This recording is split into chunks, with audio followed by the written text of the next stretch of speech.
Kita selevel manusia aja, ketika ada orang seorang gadis ya, ada datang seorang bujang, aku tuh mencintaimu misalnya. Bujang itu mengatakan seorang gadis itu aku mencintaimu. Apa buktinya? Buktinya aku ngasih kamu bunga di hari Valentine misalnya. Bukan itu salah. Itu salah.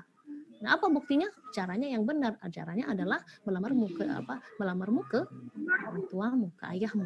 Nah, itu yang cara yang benar.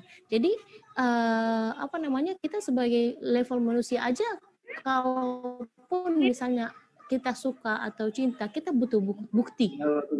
Kita butuh bukti. Apalagi walillahil mathalul a'la, Allah Subhanahu wa taala, kita beriman kepada Allah Subhanahu wa taala, ya apa buktinya kita beriman kepada Allah? Yaitu amal saleh. Oleh karena itu dalam Al-Qur'an itu seringkali daiman yaqtarunul iman bil amal as-salih, ya. Iman itu selalu digandingkan dengan amal saleh karena tidak cukup aja dengan iman, ya. Al-iman harus ada juga amal saleh. Jadi penghafal Al-Quran itu bagus, tapi lebih baik kalau dia mengamalkannya. Membaca Al-Quran bagus, tapi akan lebih baik atau levelnya akan lebih tinggi lagi ketika dia mengamalkannya. Ya, jadi bukan hanya sebatas, karena kadang-kadang menjadi perdebatan juga, pertanyaannya, bukan pertanyaan juga.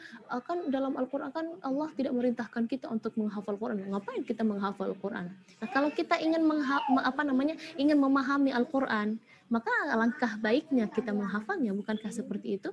Ya, kadang-kadang juga kalau kita misalnya nih kita suka sama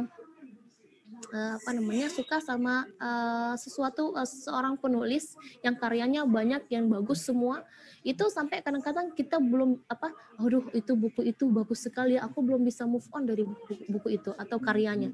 Itu kita akan seperti itu. Nah, Al-Quran seharusnya lebih dari itu. Itu kemarin itu aku baca surat Yusuf misalnya, Masya Allah, sangat ngena banget.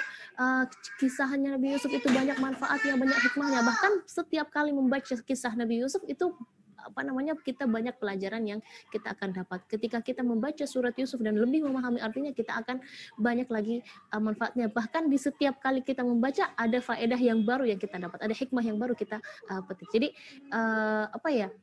makin kita menikmati membaca Al-Quran, makin kita memahami apa itu pesan-pesan Allah yang dalam Al-Quran, itu saya yakin itu akan kita cepat untuk mengamalkan isi Al-Quran. Dan tentu mengamalkan Al-Quran itu kita harus memahami.